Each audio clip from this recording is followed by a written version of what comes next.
네, 집중 분석 코스닥 시장입니다. 어제도 코스피 대비해서 코스닥 시장의 낙폭이 좀 더 컸는데요. 코스닥 시장을 살릴 수 있는 이러한 변수들은 없는지 도움 말씀 들어보도록 하죠. 한국투자증권 이프랜드의 박재영 차장과 함께합니다. 어서 오세요. 안녕하십니까. 네, 오늘 이러한 변수를 또 코리아 그랜드 세일을 가지고 오셨어요. 코리아 그랜드 세일 지금 또 시행이 되고 있는데 제가 뭐 백화점을 안 가봐서 그런지 이게 어느 정도 활성화가 돼 있는지 잘 모르겠거든요. 체감은 솔직히 안 돼요. 사실 저도 이런 행사가 있는지 몰랐습니다. 예. 뭐 미국 같은 경우에는 뭐 블랙 프라이데이 이런 행사가 있는데 한국에도 있는지는 사실 몰랐었는데 지금 정부라든지 뭐 정부에서 내수도 살리고 네. 지금 떨어졌던 해외 관광객들 유치를 하기 위해서 행사를 좀 앞당겼다라고 하고 홍보를 하고 있는데요. 네. 코리아 그랜드 세일은 미국의 블랙 프라이데이와 같이 이제 소비를 좀 촉진시키는 세일 행사입니다. 1999년부터 시행이 됐다라고 그래요? 하고요. 행사 업체들, 뭐 참가 업체들과 매출액은 매년 크게 증가를 하고 있습니다. 뭐 그럴 수밖에 없는 게 관광객 수가 계속 늘어나니까 그럴 네. 수밖에 없다라고 생각을 하고 있고요.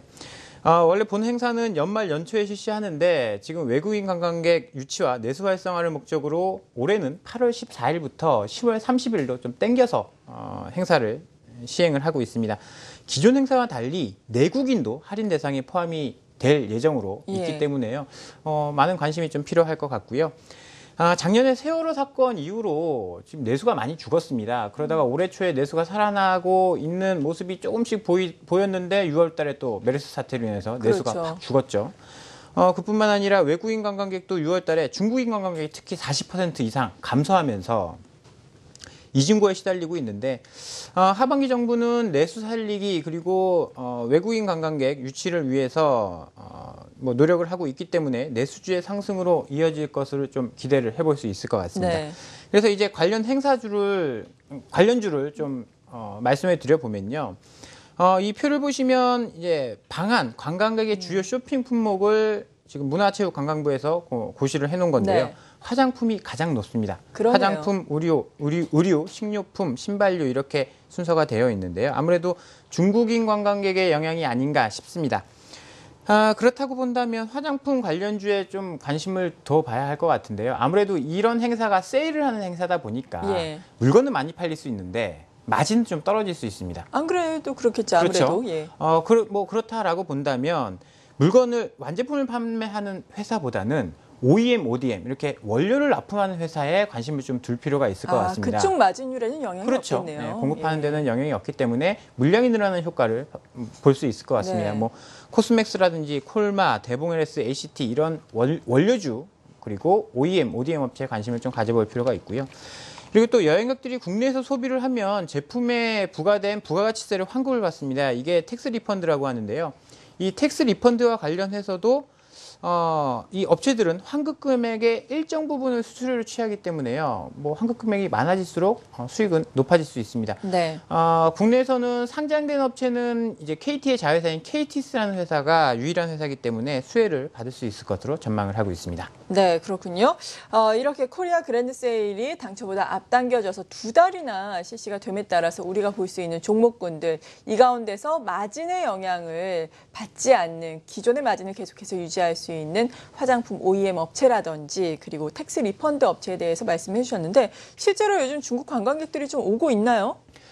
지금 8월 달에는 메르스 이전까지 중국 관광객 수가 좀 회복됐다라는 자료를 좀 봤기 때문에 좀 많이 좀 늘어나고 있는 것으로 파악이 되고 있습니다. 네, 앞으로 이러한 종목들 선전을 또 기대를 해보겠습니다. 일단 그런데 시장 자체는 지금 좋지 못하잖아요. 코스닥 같은 경우에도 680선도 내줘서 672선까지 내려간 상황이고 사실 수급도 그다지 보면은 아주 좋진 않은 상황이에요. 어제 보면 외국인과 기관의 대규모 동반 순매도가 나오고 있는 상황인데 이러한 상황들도 정리를 해주시죠. 수급부터 보면 굉장히 좀 좋지 않은 상황으로 변하고 있습니다. 그러네요. 외국인이 5거래일 연속 매도를 하면서요. 저번 주에만 2,117억을 순매도했습니다. 여기 기관도 184억 순매도로 전환이 되면서요. 외국인 기관 모두 순매도를 기록을 하고 있습니다. 특히 외국인은 5거래일 연속 파는 모습을 보여주고 있습니다. 일단 외국인 수급을 보면요. 외국인이 매도하는 종목들을 보도록 하겠습니다. 바이로메드, 셀트리온, 보령메디앙스, 삼성LNS, 시젠 이렇게 바이오와 화장품 업체들이 매도 상위에 포진되는 모습을 보여주고 있고요. 특히 바이로메드 같은 경우에는 허혈성 지체질환 치료제 임상 3상 실험 승인 소식에도 불구하고 전일에는 외국인 매도가 크게 나오면서 급락을 했습니다. 네. 외국인이 매수하는 종목들을 한번 보면요. 동서, CJ ENM, 오스템 임플란트, 이오테크닉스, 로엔 같이 내수 업종에 집중되어 있는 모습을 보여주고 있습니다. 아무래도 해외 수출 이런 것들이 좀 불안하다 보니까 내수 업종에 집중하는 것 같고요. 기관의 수급을 보면 기관은 이제 동서, CJ ENM 등 외국인이 좀 매수하는 종목들이 좀 매도가 많이 나갔고요. 매수하는 종목들을 보면 CJ ENM을 외국인이 매수하는 것처럼 기관은 SM, YG엔터 같은 엔터주들을 많이 매수를 했습니다. 그래서 엔터 업종이 상대적으로 강한 모습을 보여주는 한 주였습니다. 네. 그렇다면은 이러한 내수라든지 엔터테인먼트 쪽으로 개인들도 지금부터 서서히 관심을 가져도 좋을지 코스닥 시장 내에서 개인의 투자 전략은 어떻게 세워봐야 될까요? 일단 제가 2주 전부터 예. 이제 시장이 불안하다, 좀 안 좋다, 좀 떨어질 것 같다라는 말씀을 계속 드렸는데요. 이런 상황은 앞으로도 좀 계속 유지가 될 것으로 보입니다. 지금 8월 11일 위안화 절하 리스크가 있고 대북 리스크가 있은 이후에 주가가 746포인트에서 613포인트까지 떨어졌습니다. 네. 그러다가 지금 687포인트, 50% 정도, 절반 정도 되돌렸는데요. 그렇죠. 이제 과거에도 이제 위기 시에 큰 폭의 하락이 있은 이후에 짧은 시간에 절반 정도는 되돌렸습니다. 그런데 그것이 100%다 되돌리진 못했어요. 네, 50% 정도 되돌리고 그다음에 좀 쉬어가는 모습을 보였는데 단기적으로는 좀 쉬어갈 가능성이 있습니다. 절반 정도 되돌렸기 때문에. 그리고 불안 요소들이 몇 가지 있는데요. 그 요소들을 좀 짚어드리면 코스닥 매도가 지금 나오고 있습니다. 외국인은 5거래 전까지는 코스닥을 그렇게 집중적으로 매도하지는 않았습니다. 네. 하지만 최근에는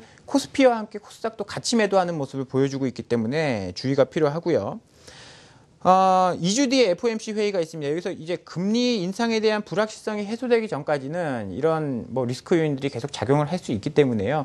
FOMC 회의에서 금리를 올리는지 내리는지 그런 것들을 좀 확인하고 지나갈 필요가 있다라고 생각을 하고 25일부터 선물 시장에선 베이시스가 백어데이션을 계속 기록을 했습니다. 이게 현물보다 선물이 싸게 거래되고 있다는 얘기거든요. 그렇게 되면 선물을 사고 현물을 파는 차익 거래가 발생할 가능성이 높습니다. 그래서 백어데이션이 콘텐코로 좀 전환되기까지 좀 기다려야 할 것 같습니다. 그래서 이런 불안 요소들이 해소되는 것을 좀 봐야 할 것 같고요. 제가 저번 주에도 두 가지 요소를 말씀을 드렸습니다. 개인들이 네. 쉽게 볼 수 있는 두 가지 요소를 말씀을 드렸는데요. 첫 번째 환율이고 두 번째 유가인데 환율 같은 경우에는 이제 24일 1,200원 고점을 찍고 지금 안정화 좀 떨어지고 있습니다. 그렇죠. 안정화되고 어제도 있는데 문제는 변동폭입니다. 하루에 10원씩 막 움직이거든요. 네. 환율이 이렇게 변동폭이 커졌다는 것 자체가 불안하다라는 요소가 될 수 있고요. 일단은 너무 많이 떨어져도 안 좋습니다. 수출주에 안 좋기 그렇죠. 때문에 한 1,150원 정도에서 좀 안정을 유지해 주면 그나마 괜찮을 것 같고요. 두 번째는 이제 유가라고 생각을 하는데 유가가 빠르게 안정을 찾아가고 있는 점은 다행입니다. 그런데 어제 또 급락을 했죠. 유가도 마찬가지로 공급적인 측면에서는 이제 오펙에서 긴급 회의를 제시하면서 부담을 좀 덜었는데 어제 중국 차이신 제조업 지수가 47.3을 기록하면서 아직까지 그렇게 좋은 모습을 보이지 못하고 있습니다. 수요적인 측면에서는 늘어나지 못하고 있다라는 뜻이 되는데요.